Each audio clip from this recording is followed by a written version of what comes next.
Welcome to Pody Says Malicious Compliance, where people conform to the letter, but not the spirit of the request. Boss helps abusive employee accidentally fire herself. I originally posted this under Pro Revenge, but I was told it would be better suited here. Here's the post. This isn't my personal story, but it happened to a friend at his company, and I thought it was hilarious. The main characters are my friend, Patrick, male, then 26, Allie, female, then about 29, and Boss, male, older. Patrick and Allie worked at the same company, in the same division under Boss.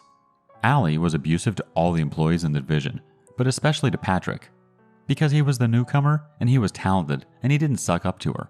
Her bullying tactics included, but were not limited to, taking credit for other people's ideas, convincing Patrick that the others in the division didn't like him, attempting to ruin the careers of anyone who didn't suck up to her by preventing them from getting assigned to cool new projects, and, last and worst, trying to get Patrick fired, which she almost succeeded in doing. She was so horrible to Patrick that his mental health suffered a decline. Everyone was vaguely aware of her behavior, but she hid the worst parts, so it was never quite obvious or bad enough to get her fired. Plus, she was also popular with the company's clients, who didn't know, and she was a favorite of one of the top people at the company. Allie seemed untouchable until several months after the Patrick almost gets fired incident, when the company started having a conversation about moving some of their employees to contract positions. Becoming a contractor would have its pros and cons. Contractors would pay for their own health insurance and would have no job security, being hired for individual contracts rather than a permanent employee position, but they'd also be allowed to work for other companies. It was a great move for someone who was well known and wanted more visibility and options, but a lousy move for someone lower on the totem pole. Allie, who was somewhat of a narcissist, who believed she was destined for greatness, waltzed into Boss's office and told him she wanted to switch to a contractor position. She also got to work for other companies and gained fame and visibility within the industry. Boss was all smiles and pretended to be supportive of her. "This is a great career move.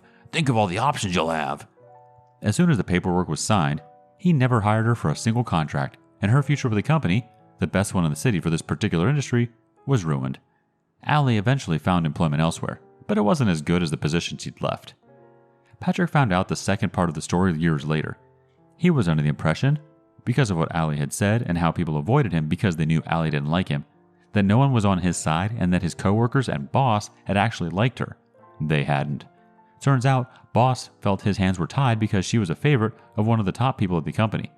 But as soon as she gave him an out that allowed him to never have to work with her again, he took it. Echo Gecko 795 thinks, Boss gave her enough rope to hang herself with, and she took it happily. Ginger Jesus 6969 says, sounds freaking awful for Patrick. Everyone let him suffer. Managers aren't allowed to tell me to use their parking space when they're off? Alright then. So this happened a good 6 years ago now. I was just starting my IT career, so I was a basic level 1 desktop engineer for a large financial company. My team consisted of me, a level 2 engineer, and 3 managers. 1 for data, 1 for people, and 1 overall manager. Parking in town was either expensive or impossible, and while managers got parking spaces in the huge multi-story next to the office, other staff members didn't get one, and either had to pay the very expensive parking fees or park far away and walk. Being on a low entry-level salary, I opted to walk the 30 minutes into town, and often got sick due to bad weather. The level 2 guy lived a 5-minute walk from the office and didn't own a car. When any of the managers were off, they offered their parking space to me so that I wouldn't have to walk, which was very nice of them and greatly appreciated, as it was saving me money too. One day, I got called into HR because somebody saw me coming out of the multi-story and got jealous and asked why I got a space and they didn't.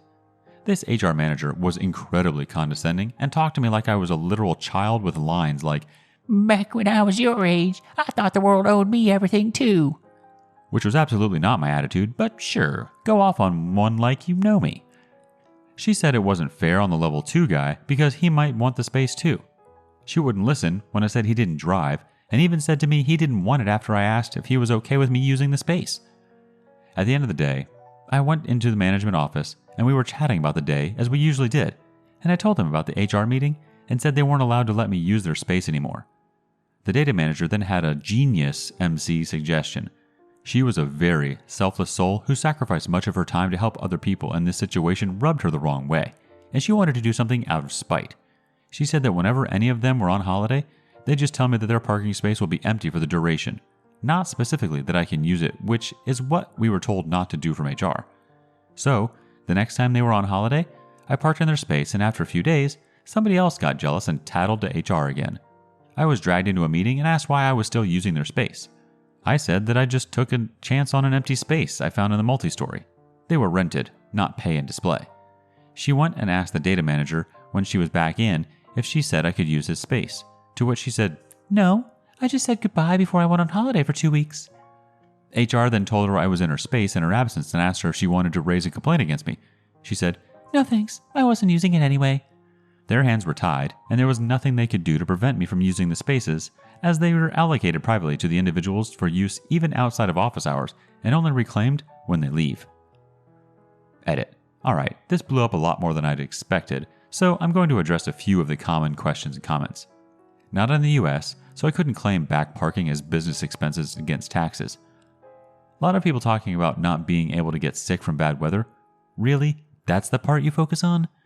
It was by far my worst year of sickness. Maybe it was the exposure to other people in my walk. I don't know. I'm in IT, not a doctor, but it definitely had an effect. Our contract stated that any perk, parking included, was not to be delegated to anybody else, including friends, family, or other staff members. So yes, HR had the power to question this and put a stop to it. Until we found a loophole, of course. I'm now well aware of how effed up it was to have 2 engineers and 3 managers, but honestly didn't think much of it at the time because it was my first job and I had no idea how actual businesses were structured, other than I was taught in GCSE Business Studies. Aether Pirate said, "Is HR just really bored? Do they need a puzzle or a crossword to do? Perhaps they can find Waldo and give him a written warning." You can't get quarters from bug bites? When I was in the Army, my unit had a training day one day where we did tactical movements and close quarters combat with paintball guns. It was pretty fun, except it was in Texas in the middle of summer in a training area full of tall grass that I ended up crawling around in a lot. I didn't notice any problems until a couple hours later when I was getting ready to head home and my legs started burning.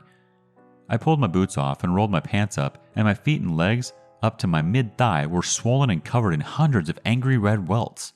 Apparently, I'd crawled through a nest of chiggers, tiny biting bugs common in America that are apparently called Trombiculidae officially, and they'd gone to town on my legs, bad enough to provoke an allergic reaction. I drive myself to the emergency room at the base hospital while I'm waiting to be seen and feeling more and more terrible but needing to focus on something else. I started counting the bites. I stopped when I got to 100, and that was just on the inside of my right calf. The doc had never seen anything like it, and I ended up getting a massive dose of steroids, antibiotics, and inflammatories, all hospital grade and with a serious side effect of their own, as well as 4 days of quarters, the military equivalent of being told to stay home and don't come into work. My girlfriend came and picked me up from the hospital and drove me home because at that point, I was in no state to drive myself between the allergic reaction and the meds I was on to treat it. On the way home, I call my sergeant to let him know about my situation so he can get word up the chain of command. About an hour after that, I get a call from the first sergeant, the senior-most NCO in the unit, herself. Now, she was one of the most incompetent first sergeants I ever worked with during my time in the Army, constantly making terrible decisions, mindlessly greenlighting whatever terrible decision our equally incompetent captain came up with, and micromanaging people unnecessarily. She told me that my quarters had been revoked by the captain and that I have to come in the following day. I tell her that I'm holding orders in my hand from a doctor who's also a lieutenant colonel that I'm supposed to take time off to recover. She responds with, "You can't get quarters from bug bites," and rants at me that I'm just malingering and trying to get out of work. There was no way I could possibly be seriously ill from just some bug bites. I tried to explain that I'd had an allergic reaction, but she wasn't having it, insisting I was a liar and a bad soldier because of it. I was to be at formation the next morning at 0900. Because of the extensive exercise we all got at the training event, they'd canceled PT for the day, with my supposed quarters slip, and they would decide then if they were going to punish me more for trying to pull this stunt. Cue malicious compliance. Okay, I wore my PT uniform, a t-shirt and shorts, rather than our fatigues the next day, and had my girlfriend drive me in. I was still so messed up from the bites and meds to drive. I figured I was going to get in trouble anyways. Being in the wrong uniform would be the least of my worries. but my bare legs instead showed off the literal hundreds of now angrily red, almost purple and black in some cases, huge welts on my legs. The skin was more welt than not by the next morning. And I walked up showing off that rather horrific sight to my entire company of more than 100 enlisted NCOs and officers. Literally everyone who sees me is like, Jesus effing Christ! Kester S.A.? What the F happened to your legs? It's clear every single person in the company that I'm actually legitimately having an allergic reaction just by sight alone. The first sergeant hears people making a ruckus, sees me, and turns bright red, knowing she effed up when she hears me answering warrant officers, including my direct supervisor, asking, "Why are you here if you're that sick?" With, "First sergeant made me come in and told me that you can't get quarters because of bug bites." Within 10 minutes, I've handed in a copy of my quarter slip, gotten a quiet and very private apology from the first sergeant, and was sent home for the next 4 days. Mr. Aloysius Methrax says, "Man, I was hoping you'd go back to the doc with a question like, 'Hey, Lieutenant Colonel, are non-medical first sergeants allowed to countermand your medical orders, or aren't they supposed to respect your superior knowledge, specialization, and rank?'" Edit. Wow, my most upvoted comment ever. r/confidently incorrect material. Thanks for all the corrections. Hopefully any other fellow civilians who read my comment have read them. OP responds, "At that point, I just wanted to go to bed. That would have required driving all the way back across town. I lived off base, and waiting for him to have time at the hospital."